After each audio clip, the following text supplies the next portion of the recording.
আসসালামু আলাইকুম সবাইকে। আশা করি সবাই ভালো আছেন। সবাইকে ঈদ মোবারক। ঈদের দিন সারাদিন কি করলাম তাই নিয়ে থাকছে আজকের ভিডিও। সকালে ঘুম থেকে উঠে আম্মুকে হেল্প করার পরে আমি তৈরি হওয়ার জন্য রুমে চলে আসলাম আর আমার যা যা প্রয়োজন তা সবকিছু রেডি করে নিলাম। প্রথমে চুড়ি, হিজাব, আমার ক্রিম সবকিছু রেডি করার পরে আমি জামাটা পরে নিলাম। আপনাদের ঈদের শুরুটা কিভাবে হয়েছিল অবশ্যই কমেন্টে জানাবেন। আর আপনারা কে কোথায় গিয়েছিলেন ঘুরতে অবশ্যই কমেন্টে জানাবেন। আমি রেডি হওয়ার পরে জুতাটা পরে নিলাম এন্ড বাইরে বের হয়ে গেলাম। বাইরে একটু যাই ছবি তুললাম। আমি চুড়ি পরেছিলাম তাই চুড়ির একটু ছবি তুলছিলাম। চুড়ি আমার পরতে প্রথম থেকেই খুব ভালো লাগে। দেন আমি বাইরে বের হয়ে গেলাম সবার সঙ্গে দেখা করার জন্য। সবার সঙ্গে দেখা করার পরে বাড়ির আশেপাশে সবাই কিভাবে সেজেছে সবার একটু লুকগুলো দেখছিলাম। আমি ঈদের দিন বাইরে কোথাও বের হইনি, তো ভাবলাম বাড়িতে কিছু তৈরি করা যাক। এইদিকে আমার ছোট ভাই অনেক জিনিস নিয়ে এসেছে, আমরা দুইজন মিলে সেইগুলো খেলাম। তারপরে ভাবলাম বাড়িতে তৈরি করে নিই ফুচকার জন্য সবকিছু রেডি করে নিচ্ছিলাম। এখানে ডালটা তৈরি করে নিচ্ছিলাম। এইদিকে ডালের ভর্তাটা হচ্ছিল আর অন্যদিকে আমি ফুচকার পাঁপড়গুলো ভেজে নিচ্ছিলাম। আমি এখানে অনেকগুলো ফুচকার পাঁপড় তৈরি করে নিয়েছিলাম কারণ বাড়ির সবার জন্যই আমি তৈরি করছিলাম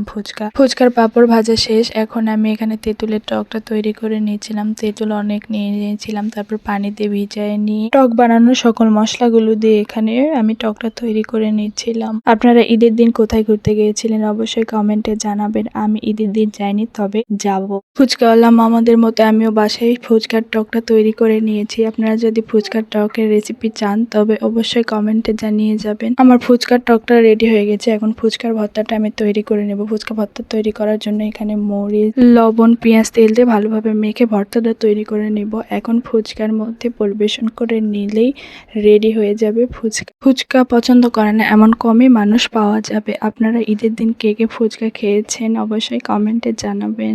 আমি এভাবে পরিবেশন করে নিজেই আগে একটা খেয়ে নিয়েছি কারণ আমার খুবই খেতে মন যাচ্ছিল। তারপরে পরিবেশন করার পরে সকলকে দেওয়ার পরে আমি খেয়েছি। আজকের ভিডিও যাদের ভালো লেগেছে অবশ্যই জানিয়ে যাবেন। আমার ভিডিওটি সম্পূর্ণ দেখার জন্য আপনাদের সকলকে অনেক অনেক ধন্যবাদ। আজকে এখানে শেষ করছি, আবারও নতুন কোনো ভিডিও নিয়ে চলে আসবো। আশা করি আপনাদের সকলের ভালো লাগবে। আজকে এখানেই শেষ। আল্লাহ হাফেজ।